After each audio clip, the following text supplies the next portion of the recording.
Hello aspirants, welcome once again to our YouTube channel. आज हम बात करेंगे इन जेके एसएसबी के बारे में, because JK SSB is losing its credibility on daily basis.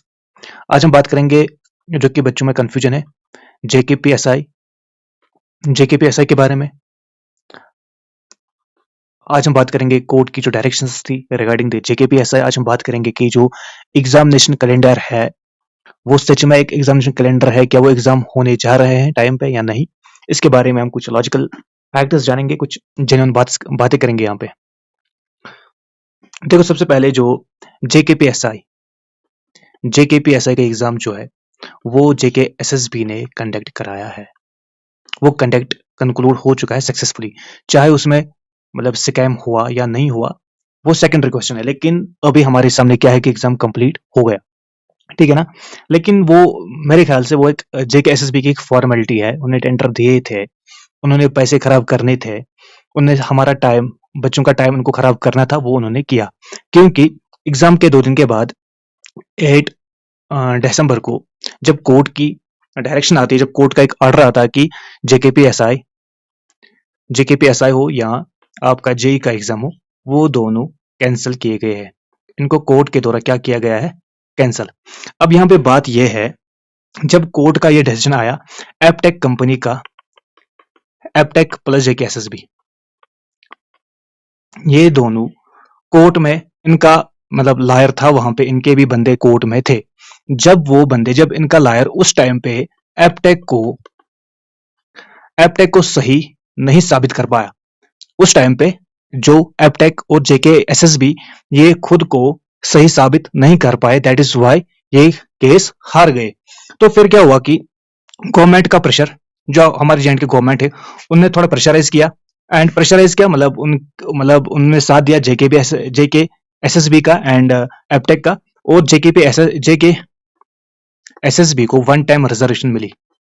One time reservation in the sense, it doesn't mean कि JK SSB को अब ये हक मिला कि आप मतलब बिल्कुल ठीक हो, आप ठीक कर रहे हो, आप एग्जाम ये कंप्लीट कीजिए। नहीं, उनको मिला ये, इनको एक टाइम मिला कि चलो आप एग्जाम कीजिए, लेकिन अपने मतलब उसका जिम्मेदार जो है वो कोर्ट नहीं होगा, उसके जिम्मेदार जेके एसएसबी ही रहेगा, उसका जिम्मेदार एपटेक ही रहेगा। अब 2 फेब इसकी हियरिंग है।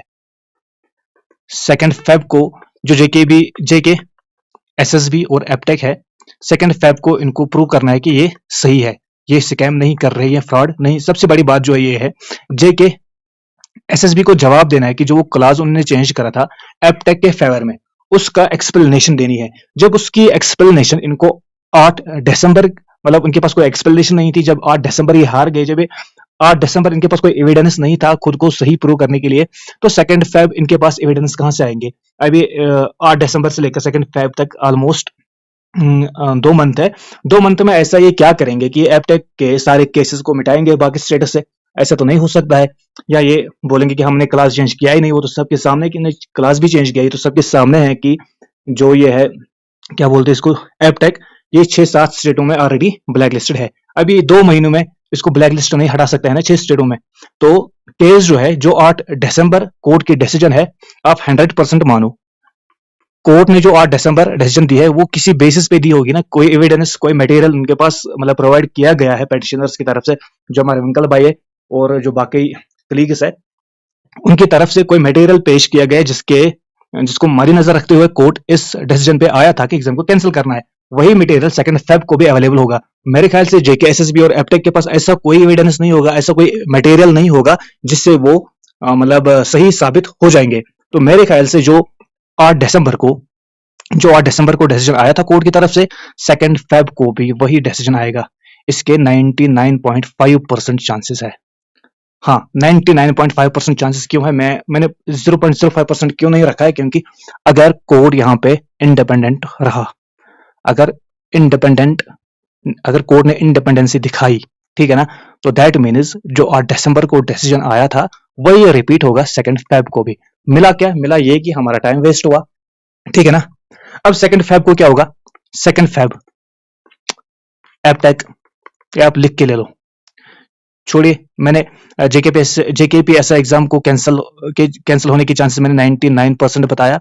एपटेक के टेंडर्स जो है इसके कैंसिलेशन के लिए मैं 100% गारंटी दूंगा। अगर ये जेकेपीएसआई एग्जाम को अगर स्टैंड करेंगे भी किसी तरीके से, कोई लीगल वे नहीं है इनके पास। अब स्टूडेंट्स मतलब थक जाते हैं, फिर लड़ लड़ के कितना लड़ेंगे बच्चे, जब हम अनएम्प्लॉयड है, हमारा रेवेन्यू कहाँ से आएगा, पैसे कहाँ से आएंगे, और फिर पेरेंट्स भी नहीं लेते हैं बच्चे, तो एट द एंड मतलब हो सकता है कि जेकेपीएसआई का जो मेरिट है कहीं ना कहीं उसके साथ कंप्रोमाइज किया जाएगा, कहीं ना कहीं मेरिट को दबाया जाएगा, इंसाफ को दबाया जाएगा। हो सकता है कि ये जेकेपीएसआई को स्टैंड रखे, प्रेशराइज होके मतलब इंसाफ का गला काट के ये जेकेपीएसआई को स्टैंड रख सकते हैं। लेकिन मैं आपको 100% ये बताता हूँ कि एपटेक 2 फेब को अगर मतलब हियरिंग पोस्टपोन नहीं हो गई, 2 फेब को एपटेक के टेंडर्स जो है कैंसिल हो जाएंगे। हो गई एपटेक कैंसिल, ठीक है ना। उसके बाद उसके बाद जो फ्रस्ट्रेशन जेके एसएसबी को आती है, उस फ्रस्ट्रेशन से निकलने के लिए वो 1 मंथ और लेते हैं फिर, ठीक है ना। 1 मंथ उन्होंने और लिया, उसके बाद वो बिड्स ओपन करेंगे टेंडर्स के लिए, ठीक है ना। पहुंच गए हम मार्च में, फिर बिड्स अगर अगर ऐसा मतलब हो ही नहीं सकता कि अगर किसी ने खुदा ना खास्ता किसी रेप्यूटेड कंपनी ने टेंडर्स के लिए अप्लाई किया, क्योंकि ये रेट ही कम रखते हैं, ये पैसे ही कम रखते हैं, तो रेप्यूटेड कंपनी नहीं आती है टेंडर्स में, वो टेंडर्स के लिए अप्लाई ही नहीं करते हैं। अगर अब किसी रेप्यूटेड कंपनी, रेप्यूटेड फर्म ने अप्लाई किया होगा, तो उसके बाद उन क्या बोलते हैं इसको, टेंडर्स को फाइनलाइज करने में 1 और मंथ लगेगा, मतलब अप्रैल। तो आप ये समझो कि आपके एग्जाम्स फिर मई से स्टार्ट होंगे, ठीक है ना। हाँ, एक बात यहाँ पे कि जो आप पढ़ते हो ना, पढ़ाई नहीं छोड़नी, क्योंकि अगर मई से एग्जाम स्टार्ट होंगे ना, जो आपका कैलेंडर है, एग्जाम तो इसी तरीके से होंगे, क्योंकि सबसे सबसे ज्यादा प्रायोरिटी पे जो एग्जाम है ना वो है इलेक्शन असिस्टेंट, उसके बाद FAA, मतलब ये कुछ एग्जाम्स है, इसी तरह पटवारी, VLW एंड जेई। ये एग्जाम्स जो है ये प्रायोरिटी बेस्ड पे है। चाहे एग्जाम 3 महीने के बाद होगा, 4 महीने के बाद होगा, 1 ही महीने के बाद होगा, तो एग्जाम इसी तरीके से मतलब इसी सीरीज में एग्जाम ले जाएंगे। लेकिन 7 फेब को एग्जाम कराना बहुत ही मुश्किल है, इम्पॉसिबल, नियर टू इम्पॉसिबल, ठीक है ना। ये नियर टू इम्पॉसिबल है। इन केस अगर एपटेक के टेंडर, पहले मैंने आपको 100% गारंटी दी कि इसके टेंडर्स कैंसिल हो जाएंगे। इन केस में मानता हूं, अगर हम ये भी मान के चलेंगे, हम सेफ प्ले करेंगे, अगर एपटेक जो है उसके टेंडर्स कैंसिल नहीं हो गई, एपटेक स्टैंड रह गई, ठीक है ना। पेटिशनर्स जो एस्पायरेंट्स है वो कहा जाएंगे, सुप्रीम कोर्ट रिक्रूटमेंट प्रोसेस पे सिटे लगाएगा, ठीक है ना, जब तक वो केस को सुनेंगे नहीं। तो फेब में, इन शॉर्ट, फेब में एग्जाम का कंडक्ट कराना जेके एसएसबी के लिए बहुत ही मुश्किल है। अब जेके एसएसबी एग्जाम कैलेंडर क्यों इशू किया? जेके एसएसबी हमें लॉलीपॉप दिखा रहा है, वो हमें ये दिखा रहा है कि they are doing their work, वो प्रोसेस में है, वो कर रहे हैं, लेकिन एक्चुअली क्या है, वो हमारा टाइम वेस्ट कर रहे हैं। इनको मुलाजिम लगाना कोई नहीं है यहाँ पे, मतलब इनको अगर लगाने तो अपने बंदे लगाने हैं, क्योंकि ये फाइनलाइज हुआ था 8 दिसंबर को, टेंडर्स कैंसिल हो गए थे। 8 दिसंबर से आज तक कितना टाइम हुआ? बराबर 1 मंथ हो गया, ठीक है ना। अगर एसएसबी ने, अगर जम्मू एंड कश्मीर गवर्नमेंट ने बच्चों का सोचा होगा, इंसाफ को एक्सेप्ट किया होगा, टेंडर्स को कैंसिल ही किया होता, आज क्या होता कि जेके एसएसबी ने नई फर्म जो है, न्यू फर्म इनने हायर की होती है। आज तक 1 मंथ में इनने नई फर्म हायर की होती है, एक रेप्यूटेड फर्म ये हायर कर सकते थे गवर्नमेंट की मदद से, तो एक नई फर्म आज तक आई होती, तो ये एक स्मूथली 7 फेब से एग्जाम कंडक्ट करा सकते थे। ये एक मतलब एक तरीका था इनके पास, एक वे था इनके पास कि ये कैसे टैकल करे इस सिचुएशन को, कैसे बच्चों का टाइम बचाएंगे, कैसे कहीं ना कहीं फास्ट ट्रैक रिक्रूटमेंट में कैसे सेकंड गियर डाल देंगे। अभी भी फर्स्ट गियर में ही चल रहे हैं। ये जो फास्ट ट्रैक रिक्रूटमेंट 3 महीने की होती है, 3-3 साल लगाते हैं। अगर इनको सच में मतलब इनके दिल के अंदर इंसाफ होता, अगर इनको इनका ये प्लान होता कि हमने मुलाजिम लगाने, यहाँ पे हमने जो रिक्रूटमेंट यहाँ पे खोली हुई है, जो बच्चों से हमने फी जमा करा हुआ है, हम इनको सच में उतरना है फील्ड में, इनको रिक्रूटमेंट कंप्लीट करनी है। ये क्या करते, Jammu and Kashmir high court के जो ऑनरेबल हाई कोर्ट का जो ऑर्डर है 8 दिसंबर का, उसको एक्सेप्ट करते, एपटेक कंपनी को लात मार के बाहर निकालते, तो नई कंपनी आज तक हायर की होती, तो 7 फेब से आराम से एग्जाम करा सकते थे। इवन कि 20 जनवरी से एग्जाम करा सकते थे। लेकिन मसला क्या है? मसला यह है कि इनको कोई ये प्लान है नहीं कि रिक्रूटमेंट कंप्लीट हो। That is it.